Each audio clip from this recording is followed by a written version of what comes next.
Je voudrais parler rapidement de ton lancement. Donc, tu as choisi de lancer ton premier produit vachement vite. Pourquoi est-ce que tu avais envie de lancer ce produit en 90 jours? Ben, écoute, je me suis dit, voilà, 3 mois pour tester, pour créer du trafic et de vraiment focaliser là-dessus. Et à la fin de ces 3 mois, lancer un produit, bah, juste pour voir si je suis capable de vendre, premièrement, parce que, comme je te l'ai dit tout à l'heure, l'incertitude, c'était vraiment le truc. Quand tu te lances, moi, c'est encore super frais dans ma tête, quand tu te lances et que tu n'as jamais fait quelque chose, tu es tout le temps dans cette espèce d'état de est-ce que ça va marcher, est-ce que je vais y arriver, etc.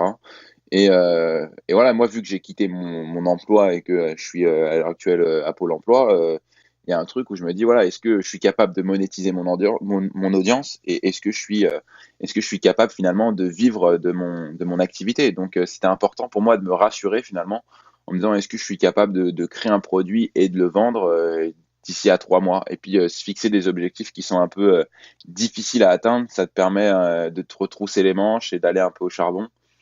Si tu restes dans ta zone de confort, tu vois, et que t'es pas ambitieux dans tes projets, aujourd'hui, bah voilà, tu vas récolter des choses qui sont pas ambitieuses et tu vas pas récolter grand-chose.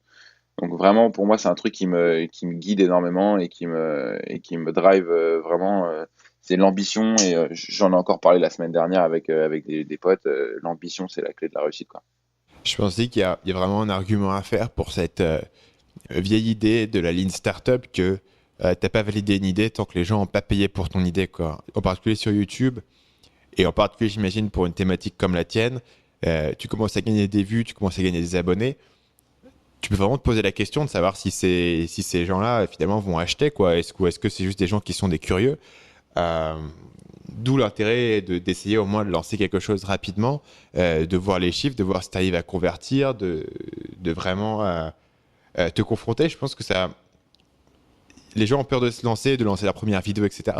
Les gens ont aussi peur de vendre. Est-ce que tu as eu, toi, peur de la réaction de ton audience? Est-ce que tu as eu peur on va te dire que tu es un arnaqueur ou autre? Ça t'est traversé l'esprit ou est-ce que tu étais convaincu que de toute manière, il fallait lancer? Bien sûr que j'ai eu peur et même si j'étais convaincu qu'il fallait me lancer, bien sûr j'ai eu peur des réactions des gens, parce que, et j'en ai eu. Enfin, tu as toujours des haters, en particulier sur YouTube ou ce que j'appelle, avec un pote, on avait appelé ça les esclavagistes modernes où, quand tu proposes un produit payant, où tu vas beaucoup plus loin, là vraiment où, je développe un programme d'entraînement, qui est, carré, structuré, sur lesquels il y a un vrai schéma de progression, c'est du no-brain, donc les gens ils se posent, ils suivent le truc et ils vont progresser et ils ont pas besoin d'aller picorer à gauche, à droite des informations, sachant pas ce qui est le vrai du faux et en proposant ça, tu as quand même des mecs, qui disent: «Ah, c'est dommage de faire ça pour l'argent, ch pour et puis pas et de pas le faire juste pour le plaisir de tes abonnés», tu vois? Et quand tu vois des commentaires comme ça, tu te dis: «Mais toi, pourquoi tu travailles pas gratuitement aussi?»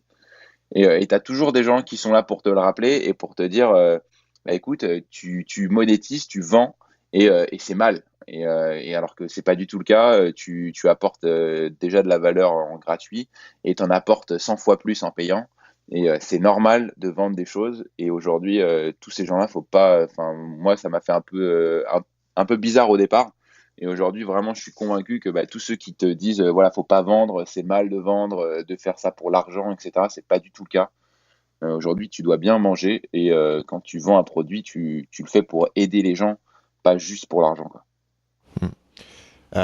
Et donc, du coup, sur les chiffres de ton lancement, tu peux nous donner une idée de comment ça a fonctionné pour toi et voilà, en mettant peut-être l'idée devant que c'est clair que ta chaîne YouTube a décollé assez rapidement, ce qui a Mmh. forcément aidé du coup là-dessus. Tu avais du coup tes 1000 abonnés email, c'est ça?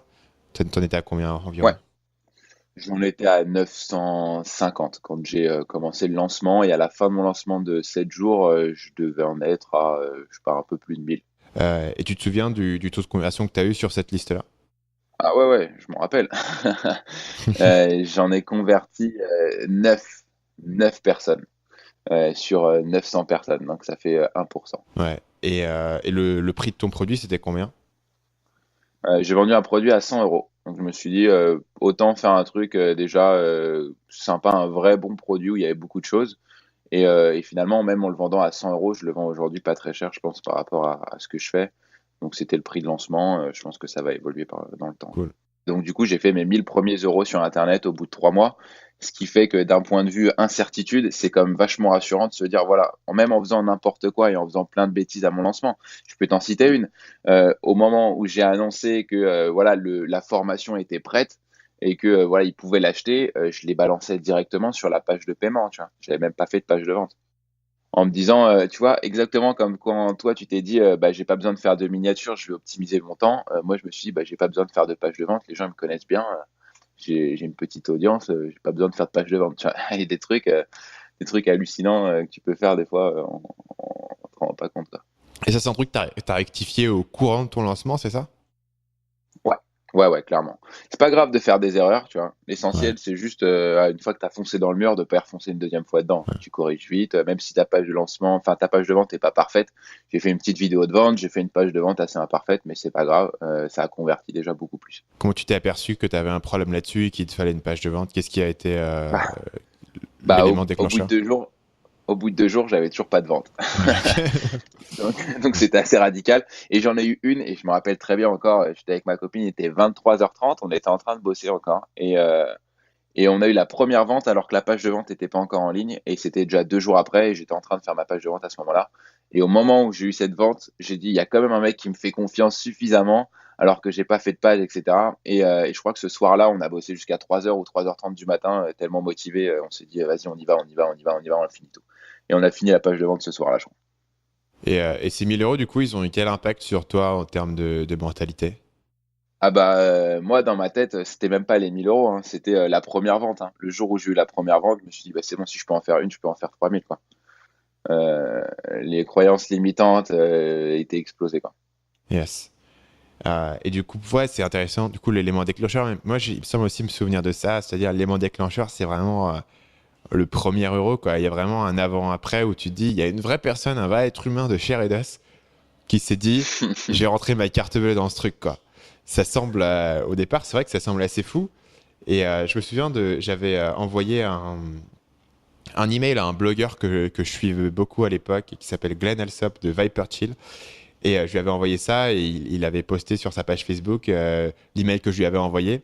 Et il avait dit, ouais, vraiment, ton premier euro, c'est comme un peu la naissance d'un enfant, quoi. T'es un truc, t'es un peu flippé, mais d'un coup, t'as un truc qui devient réel, un truc qui était théorique dans Ouais. ta tête, et d'un coup, ça devient réel. Et tu dis, ah ouais, putain, je viens d'entrer dans le concret, quoi, un petit peu. Euh, Ah ouais, c'est palpable, quoi. ouais. Tu as de l'argent, tu as fait quelque chose, et tu as convaincu quelqu'un, d'acheter ton produit. Enfin, moi, c'était ouf. Enfin, vraiment c'était incroyable. Et c'est un truc que tu vis une fois, je pense. Et c'est un truc que je souhaite à tout le monde de vivre très rapidement. Salut, c'est Stan, j'espère que vous avez apprécié cet extrait du podcast Marketing Mania. Bien sûr, vous pouvez retrouver l'ensemble des épisodes du podcast, y compris les instructions sur comment vous abonner sur l'application Apple Podcast ou sur votre téléphone Android en vous rendant sur mon site à l'adresse marketingmania.fr/podcast. Je vous ai mis le lien dans la description de cette vidéo.